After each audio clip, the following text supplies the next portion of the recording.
Coming up on Sporting Dog Adventures, I hunt with Brad Heidel of Pheasants Forever in Mina, South Dakota. I get an explanation about their start, mission, and their future, as well as enjoy some fast and furious action at Rivet's Refuge. Stay tuned for our high-flying pheasant frenzy coming up. Sporting Dog Adventures, run, boy, run. Everything you need is here under the sun. Everything you need is here under the sun. Welcome to the Sporting Dog Adventures channel. Please like our video and subscribe so you catch our 3 new videos weekly. This week we headed to Mina, South Dakota to hunt on Rivet's Refuge. During this hunt, we had access to 5,000 acres of prime pheasant habitat. For the first part of the hunt, I pulled out Dixie and Pickett, a mother and son team, that were more than excited for their first hunt of the season. Our first field placed us in sorghum, a great food source for the birds, as well as being excellent cover. You ready? I'm ready. Hunt them up.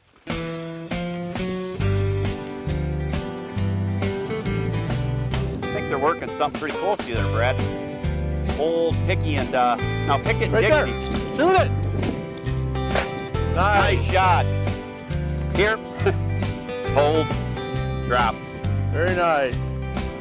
Nice shooting, Jeff. Here.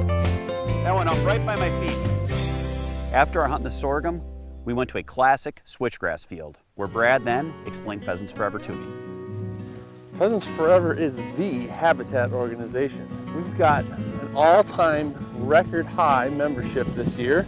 We've got 10,000 more members this year than we had at this time last year, which is very exciting. The organization is growing. We've got roughly 700 local chapters. That many? Yes. And some great volunteers. You know, one of the neatest things about Pheasants Forever and our organization and how we differ from all the other conservation organizations out there is our model. And that gives local chapters the opportunity to do fundraising on a local level and keep those funds locally and make the decisions that they feel are best for their community. This hunt started to really get fun as roosters filled the air. We're on point right here, guys. This was a refuge, so the normal 3 bird a day bag limit did not apply in this part of South Dakota. Nice shot. Nice miss, Jeff. I didn't want to hit them all. Did you miss that one? Here! Here! Get it. Nice shot. Dixie, here. Here. Good. All right, both dogs get rewarded. Drop. Good. Here. Come on, pick. Hold. Look at the tail feathers on this one. Man, that's a monster. Nice shooting, gentlemen. Pickett looks like he's pointing again. Get ready.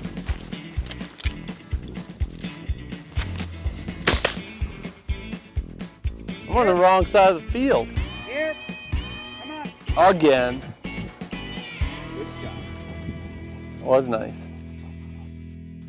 Come here, you two. You're doing awesome today. You guys are doing so good. Good. Fun? We're at the end of our field, and we took a minute to rest the dogs. Stay tuned for more high-flying raining rooster action.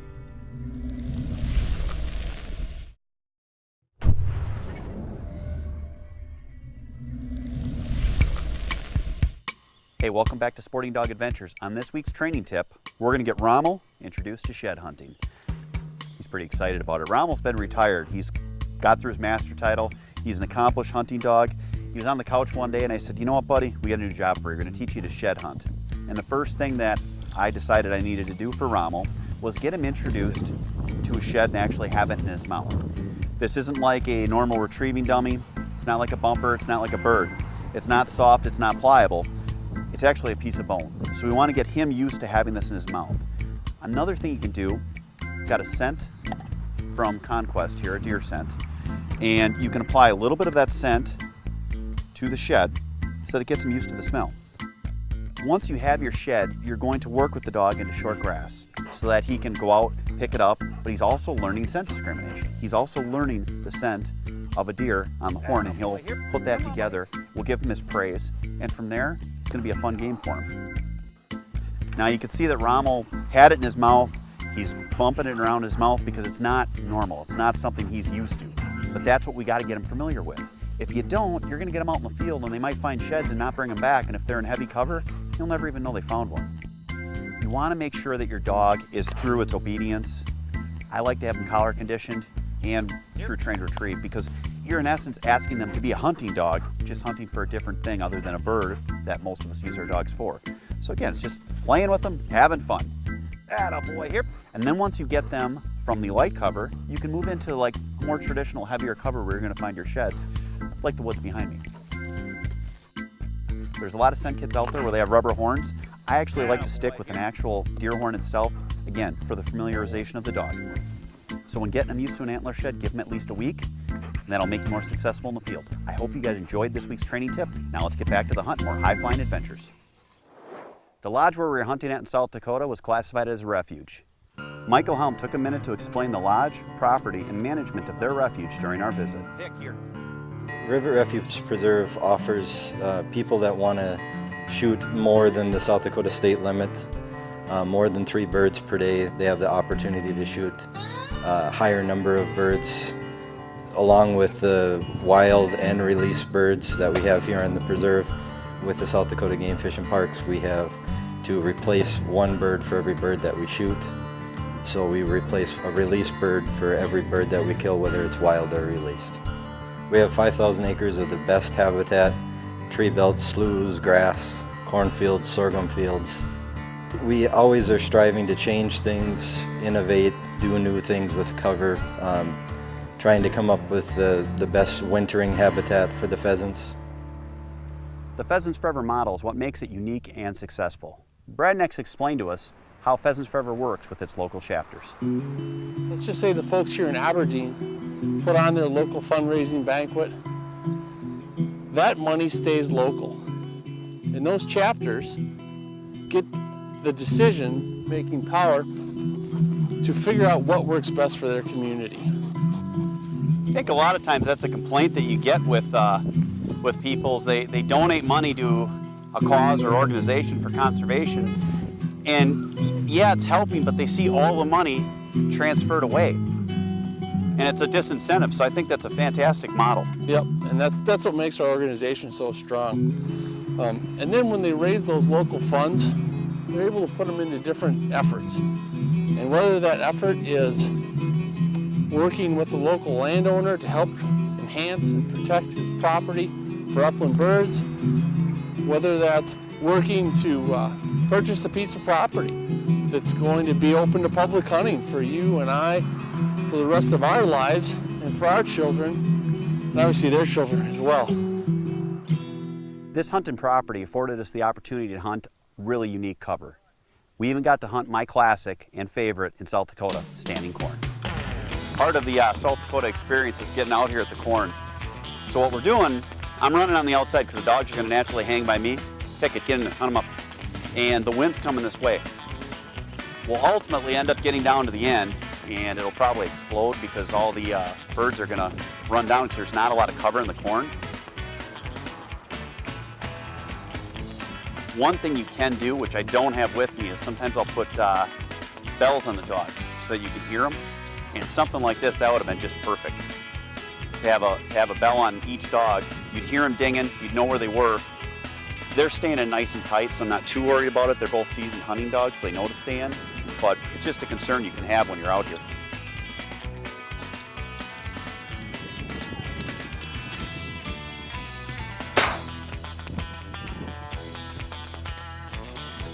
Fun. Yep.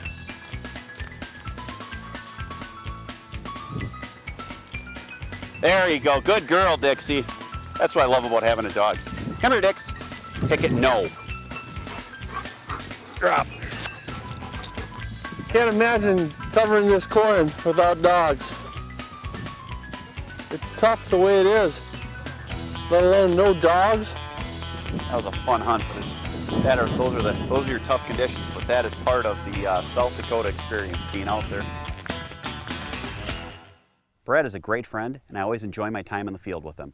From his knowledge about Pheasants Forever to his humor, He always finds a way to teach me and make me laugh at the same time. It's a great day in the corn. I haven't seen any children sneak through though. I know Malachi's in here somewhere. Be very, very quiet. I'm hunting pheasants.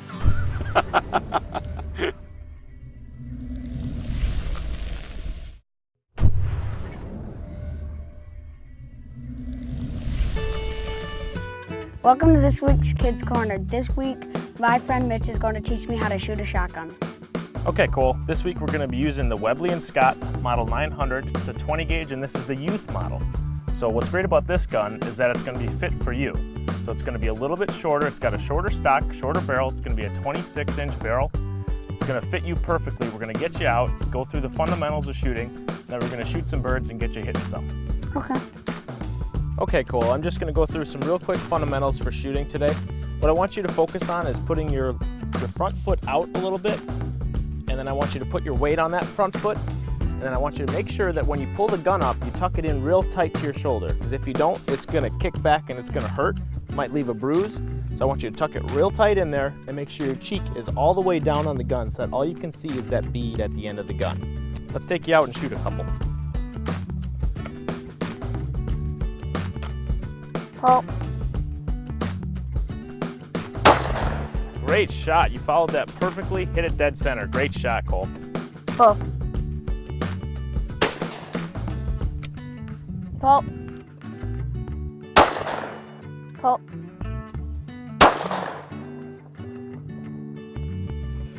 That was awesome. Okay, now that the gun's safe, we got it broken open, the shells are removed.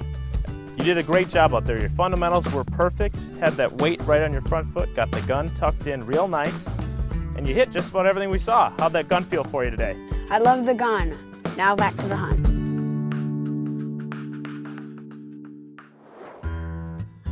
Pheasants Forever places a high value on ecosystem restoration, and they also work diligently educating youth and trying to get them involved in hunting. You guys do a lot of youth involvement, which is near and dear to my heart with the show. We do. Job number one for Pheasants Forever is to get those kids outdoors. We've got our No Child Left Indoors program, which is fabulous. And now we've got what's called our Forever Shooting Sports program, which is new for us this year. And we got a nice grant, and we're putting that right on the ground right away, putting some trailers together, and have everything you need in those trailers to put on a neat youth shooting event. We want to get as many kids out pulling the trigger as we possibly can. I think it's important to get kids out pulling the trigger because, you know, the Second Amendment is a right of ours. And whether these children are actually able to get out and hunt more in the future and it really catches on with them is yet to be seen. But what I think is more important is their introduction to firearms. So when they grow up, it's something they're not afraid of. It's something they understand. I think the Second Amendment's one of the most important amendments there. I mean, it's the foundation of our country is obviously our Constitution, and that's the one that's always, it's challenged a lot. Always picked on. It is. And getting kids involved so that they know that it's not a gun that commits a crime, it's a person. And that taking that right away is diminishing our ability, or our citizenship basically, I think is important. Absolutely. So we want to get as many children out there, at least learning about guns, learning about gun safety. And by doing that, I think we're going to help preserve that right for all of us. As Brad and I talked, the dogs continued covering the field. It was about 60 degrees, so we had to make sure that we gave them plenty of water. Even though it was the first hunt of the year, they did a great job. I did have to make sure that I watched my old dog Dixie, because at 10 years old, I wanted to make sure that she didn't overdo it.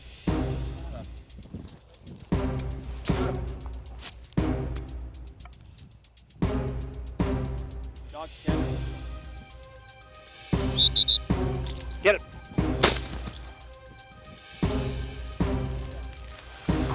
Good boy.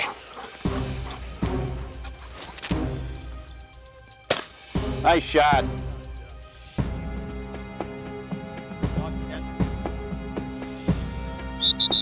Hunt him up. Dogs are working good. Well, half the fun of working in fields where you can watch the dogs is, I mean, that's the whole thing for me. It's great to shoot the birds, but I could come out and just run dogs and have fun.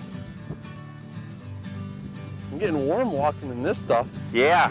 Now think about those poor dogs if it was about 80 degrees today. Shows you how important it is to make sure they're hydrated.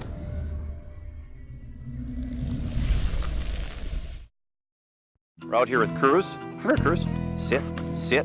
Cruz and Nika, Nova Scotia duck-tolling retriever and a flat-coated retriever. They're ready to go.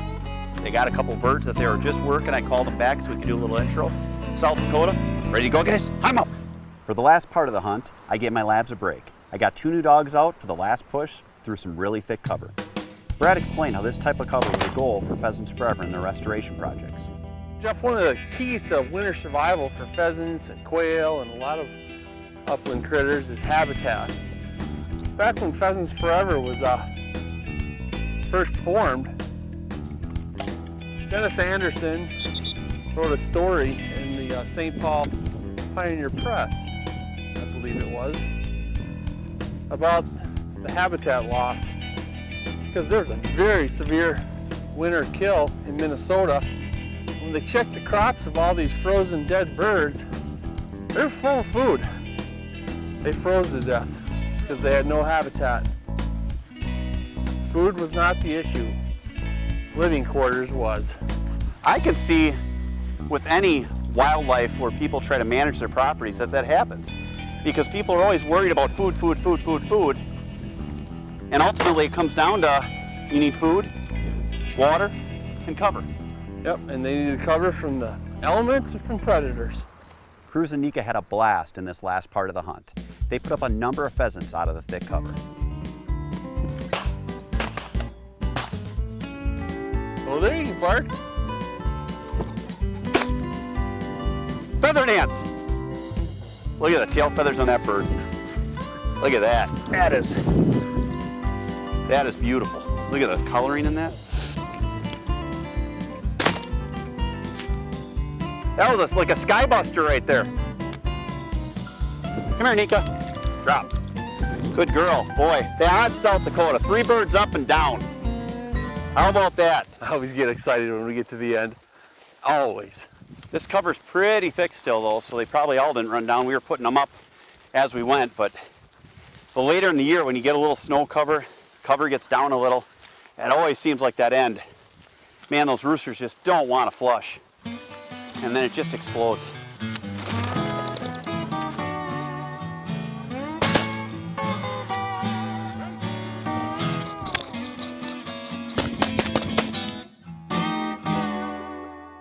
We just got done with our pheasant hunt here at Rivet Refuge, minus South Dakota. You guys want to come out for a wonderful hunt? Brad? Had a great time. Knock some birds down. Beautiful day. We got our wingmen here. Everyone did a great job shooting. I don't think we had one bird get away that flushed up. How about those dogs? Dogs did a phenomenal job. Top notch. You guys want to come out for a great hunt? Rivet's Refuge. Pheasants Forever is the habitat organization. They're unique in their focus as they keep the money that they raise in the areas where their donors are from. They also have a huge investment in our younger generation, giving them the opportunity to learn and get started in hunting. For more information, please visit pheasantsforever.org. Next week on Sporting Dog Adventures, we have 2 hunts in 2 different states for waterfowl. We visit Oklahoma, where we hunt over a farm pond for ducks. Then we go to the Great Lake, Michigan, on a layout boat for diver ducks with my dog Rommel.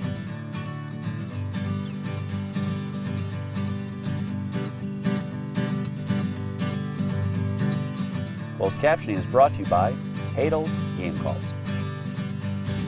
That was a fruitful little push for us there. You know, I was going to mention something to you about maybe possibly not shirking your responsibility as a guest on the show. Remember, I shot the one with the long tail feather. You know what? Since I don't know which one that is. Oh yeah, you do. Oh no. Okay, that's enough. No, I'll give you every one of them. Everything you need